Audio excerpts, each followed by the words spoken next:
And now it's time for Central Asia in Focus, our weekly dive into the news topics shaping this region.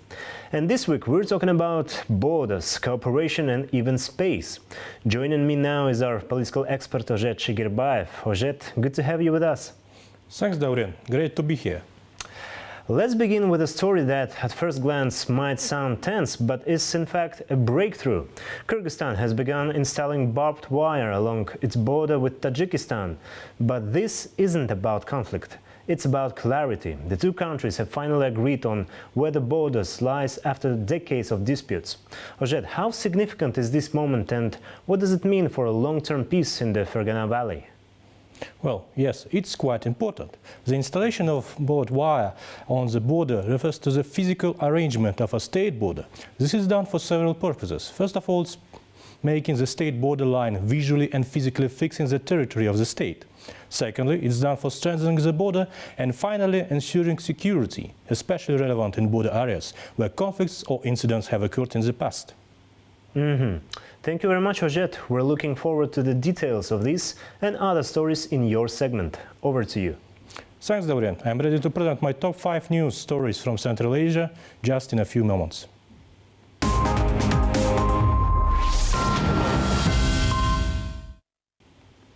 Kyrgyzstan will supply 600 million cubic meters of water to Kazakhstan during the irrigation season.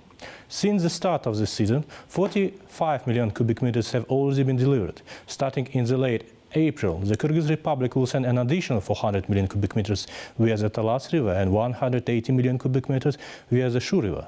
The water will be used to irrigate agricultural fields in the Jambul region.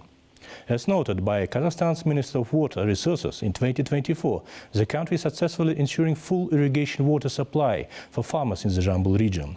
In particular, Kazakhstan received 418 million cubic meters via the Talas River, exceeding the initially forecasted 380 million.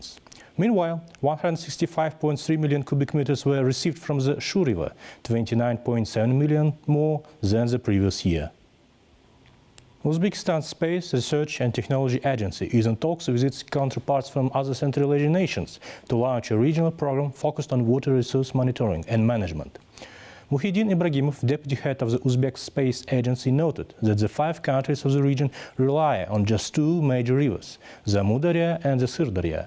Uzbek Space is also working to establish strong ties with the Turkic-speaking countries. Kyrgyzstan begins fencing border with Tajikistan using barbed wire. Construction has commenced in Kyrgyzstan's Batken region, with a starting point marked at a strategically important location, the junction of the borders of Kyrgyzstan, Uzbekistan and Tajikistan. The launch ceremony was attended virtually by Deputy Chairman of the Cabinet of Ministers and Head of the State Committee for National Security, Mr. Kamchibek Tashiyev. A field camp has been set up in the border area with specialized equipment delivered and conditions created for the accommodation and service of military personnel. At the first stage, a barbed wire fence will be installed along a 420-kilometer section of the border. The work is expected to be completed by the end of this year. During the visit of Kazakhstan's Deputy Prime Minister, Minister of National Economy, Sergey Zhumangarin, to Afghanistan, a protocol of intent was signed, confirming interest in participating in the construction of the Turgundi, Gerat, Kandahar, Spin-Boldak railway. At this stage, the project has not entered to the construction phase. According to the protocol, the parties have agreed to explore the possibility of establishing a joint venture between the railway authorities of Kazakhstan, Afghanistan and Turkmenistan. This joint venture would operate under the jurisdiction of Astana International Financial Center. No timeline has been set for this preliminary study. If the parties reach a positive outcome, the next step could be the signing of a cooperation agreement in the field of transport and logistics. This agreement would define the start of construction of the Turgundi-Gerat section of the railway, along with the necessary infrastructure and a transport and logistics hub in Gerat. The OECD has called for increased attention to the decarbonization of the transport sector in Central Asia. This was stated by Celeste Laporte Talamon, economic analyst of the Organization for Economic Cooperation and Development, during the regional meeting of National Trade Facilitation Committees of Central Asia, which was held on April 25.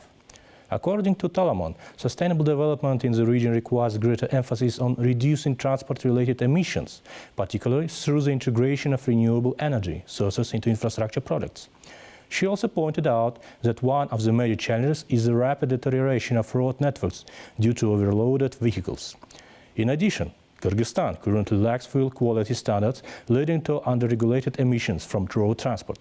The economists suggested that governments could consider introducing policy incentives, such as phasing out subsidies for low-quality fuels, offering tax breaks for the import and distributing of high-quality fuels, and providing financial support to refineries for modernization aimed at producing cleaner fuel. That's all from my part, Dorian. Giving the floor back to you. Thank you very much. It was our political expert, Ozhet Shigirbayev.